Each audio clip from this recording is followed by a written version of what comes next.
We move on to Cronulla. And they went up and up, all right, in the off-season because they signed Puru, who I don't know who that is, but shout out to him. I'm sure he's Good job, Puru. But in addition to that, they signed, arguably, and I would make the argument for this, probably the best prop in the NRL at the moment, Addin Fonua-Blake, the Warriors' all-time leading try scorer. He's going to be taken over this year. Has moved back to Sydney, and hopefully he doesn't get homesick this time, and he stays in the blue, white, and black because I think there's big things coming. From Unless he goes to Manly, then it'll be all good. I would love to. He misses Tommy Turbo. Yeah. The losses for the Sharks. Del Finucane, thank you for your service. A few too many head knocks unfortunately caused him to go into an early retirement, but he was a great player from a great time. Royce Hunt goes to the Tigers, and Jack Williams goes to the Eels, and I'm not sure I'd consider that a loss. So carrying on to the 17 that the Sharks possess. Going into this season, it's a lot of the same players that we've been seeing, this core of key players develop, come through the system and stay there for a long time. Had them knocking on the door of a grand final appearance, but obviously from last year, 2-horse race in the end, and they fell well short of Penrith come the prelim. But William Kennedy, Sione Katoa, Jesse Ramian, Kyle Hero, Ronaldo, Trindle and Hynes, our boy. Will he be confident or not? I'll let you decide that one. Fonua-Blake, Kafusi, Blake Brayley at 9. Nikora, Teague Wilton, Cameron McInnes, Atkinson for another year before he moves to the Dragons. Yes. And Talakai Hazelton and Calhoun is the 17, sir. What do you got for me on the Sharkies? Are you as high on them as I am, thinking that they have every chance to make the grand final this season? They are second of my three teams that I think will be in front of Penrith, and the Cronulla Sharks actually will be, in my opinion, all my futures are at the start. Will be my third future, and it's not for any of this, I'm going for full plus money. Actually, on Top Sport I saw today, $11 for Cronulla to win the minor premiership. Look, I reckon we have a better chance, as in ourselves, of being picked for Origin than Hynes. Yeah, they'll never they'll never pick him, right? The rest of their team conveniently all resides from New Zealand or some other country, and the only player that could get picked is McInnes. And maybe Brayley if there's some maybe. Like, if Coruscant doesn't have a good season and they don't want to pick Robson because he's a trader, God knows. Yeah, sure. But I think they're probably, out of the good teams, the least impacted from Origin by a long shot. I don't even think one player gets selected. Yeah. And you're going to get a team that is going to play together for 24 games straight, no Origin problems, no fitness problems, and you have that great of a lineup. At the moment, in my opinion, I agree with you. They have the best prop in the competition, but I'm going to extend that. They have the best second row in the competition. And to have both of them on the same team... Oh. Yeah, I know, Hamoli, but it's up there. The way Nikora actually runs the lines... And I can't imagine first receiver being Addin Fonua-Blake and second receiver being Nikora. I mean, the way that they're able to hit the line is something else, but we'll get to that. And then the bench... We know how good they are off the bench, and they don't have to start anymore. They'll take the grit out of the forwards with Fonua-Blake, and then you get Hazelton to come on and score 5 tries. Look, overall, everyone that is together within Cronulla, I think they are the best shot to win the minor premiership. Obviously, like I said, if Melbourne are going to give me 100% every game, they're going to go 24-0. But this Cronulla team, in my opinion, will be the most fit throughout the whole season. No Origin, no problems. They can sit there and work and prove that Addin Fonua-Blake hasn't wasted his time coming to Cronulla and win the minor premiership. I think they are my first place at the moment. Yeah, minor premiers, so you're giving that as a futures bet. $11 on Top Sport. That's insane. That's pretty good, bro. Considering all the things, and I think something that really gets mispriced in NRL futures, to make the 8, to miss the 8, to come top 4, minor premiers, is they really don't consider those Origin rounds, and it's such a big deal. For example, I think your average footy fan right now would probably think, you know what, Broncos, Sharks, they're probably comparable as far as rosters goes, right? But there's a chance you're going to go a good 5 to 6 week period with either these players getting picked and directly missing games, or getting picked and missing games because they don't want to back up 3 days after the Origin games, or maybe they play or in a limited capacity, or maybe they play and they're just so fatigued that they can't contribute to their normal thing, right? Pat Carrigan, Payne Haas, maybe Ben Hunt, probably Reece Walsh, maybe Ezra Mam, God knows. Yeah. He's not even playing for 10 weeks. Cobbo, maybe, God knows, New South Wales pick Stags or some shit.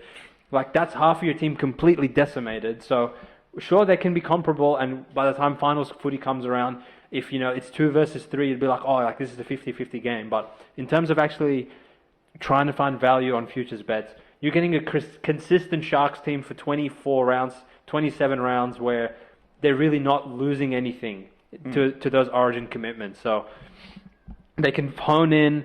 They've heard all their critics throughout the season of, last year they were 10-1 and they fell off a cliff. They're bringing Addin. They're serious. They're about business. And I see them coming in the top 2. I wish there was top 2. I reckon that would have been a great price. My, second futures? Went Sharks to make the top 4 $2.70. Yeah, that's a good price. I mean, they can come fourth and you will cash at almost 3-1. Like, that's pretty good value in my mind. I truly think if they miss it, like, who the fuck would make it instead of them? As in 4 teams. It's possible that I can think of 4, but there's no reason in my mind for all 4 of them to outplay Cronulla and get a better season than them. So, as far as the futures bet goes, that's where the logic lies. And in terms of actually, when push comes to shove down the stretch of the season, do you trust them in a finals setting now that, they did break through and make a prelim, but is it really breaking through if you're beating Cowboys? Well, yeah, of course. But, I would say no. The beauty of our futures is that we're basing on regular season, right? Yeah. In terms of finals, I think a lot of it will depend on if they do have a home final. Like, we're predicting probably top 2. And they get a massive turnout of 9,000 people at points bet. I mean, they've actually upped Shark Park to 9,500. To 9,500. But I think they're having a home game, and look, I think this time, I think the monkey's off their shoulder. Look, they won a game, and I agree. I know you're shaking your head. If you get raped by Melbourne by 40 and raped by Penrith by 40, you can't beating Cowboys by 4. It does nothing for me. Well, look. So you could say the same about the next team we'll talk about, but we'll get to that. But I think the monkey's off their shoulder, and I think just having a year to sit there back and think about it. And look, Fonua-Blake has a lot to prove, right? He made a prelim with Warriors. He can't just come to Sharks and just be a shit cunt. Everyone knows him as the best prop in the competition, and he's playing with a much better team than what he had in Warriors last year, the way they were playing. And so if he has a lot to prove, Nicho, obviously, like you were saying, some people are still saying he's not the best second row in the comp. It's arguable, right? At worst, he's a top 3, top 5. Correct. And that backline has been great, I think, every year, regardless of where they finish. So I think this Cronulla team is just on the rise. And look, send Atkinson off. I think if make the grand final, I don't know what odds there were, but I'll happily take minor premiership because I don't trust them past that. But to make the grand final, if it's like $6, like $4 to like $7, I'll take it. I think they can make it and probably end up playing Melbourne, in my opinion. Yeah. Well, whether they can beat Melbourne or not, or no, that look, when I look at Cronulla, at this point, I know what I'm going to get from their outside backs. I know what I'm going to get from their forward pack. I know exactly what their bench is going to come on to do. It's all reliance on this. I even can foresee what Trindle's going to do, what Brayley's going to do. Reliance on this. I even can foresee what Trindle's going to do, what Brayley's going to do. All these players. Who can't you foresee? So I hate to be the Stephen A. Smith of the Back Yourself podcast and just pile on and just be a coward, but truly, the fate of the Sharks, I think, lies in the hands of Nicho Hynes. Well, look, is it that I'm just not going to play Origin? It's okay. No, you don't get to stipulate that. No one's picking you, Johnny. So I get it, but you can, as far as I'm concerned, you can have 500 try assists by round 11. Yeah, but Hynes knows he's not going to get picked now. That's fine, fantastic. So you don't need to worry about going in, putting that Blues jumper on, and having the weight of the world on your shoulders.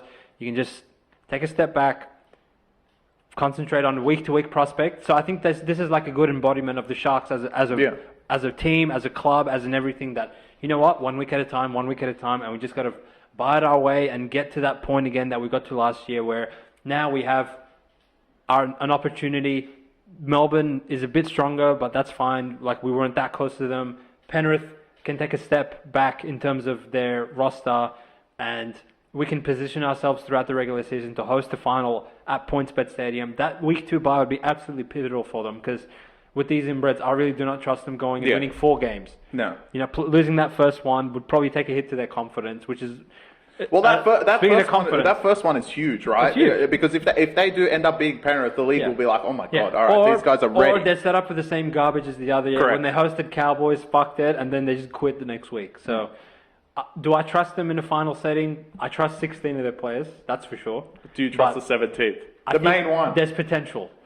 Of course there is. I don't think he's a broken player. I don't think he has some demons in the back of his mind that stops him from performing. I do believe he was playing injured coming off his broken ankle last year, and anyone that's played sport before, like returning from injury, it's never easy, and I feel like he just thrusted himself in there to just get a few reps. He probably would have liked to come back a couple of weeks later, but at the end of the day, he is a confidence-based player, and I truly I need him to have confidence at the end of the season. Go to Vegas confident, mate. Don't worry. Because I know, throughout the season, when they get a roll on teams and can't go to Shark Park, they get massacred by 50. He's going to have the try assists. He's going to put points on the board, and that's fantastic. But this Sharks team, there's phases that teams go through, and they have surpassed that. All right, we're a consistently good team. We have Craig Fitzgibbon. We're a perennial top 4 threat, or we make it, and then we just get bent over by Melbourne and Penrith year after year. Or even worse, we give up to Cowboys or God knows what. The Roosters one was particularly bad because they had no players by the time they lost to them. Correct. So I'm expecting big things out of the Sharks this season, and if they don't deliver, I'll truly question the accounts of can you continuously run it back with this red? Of course. So that's kind of what I'm thinking.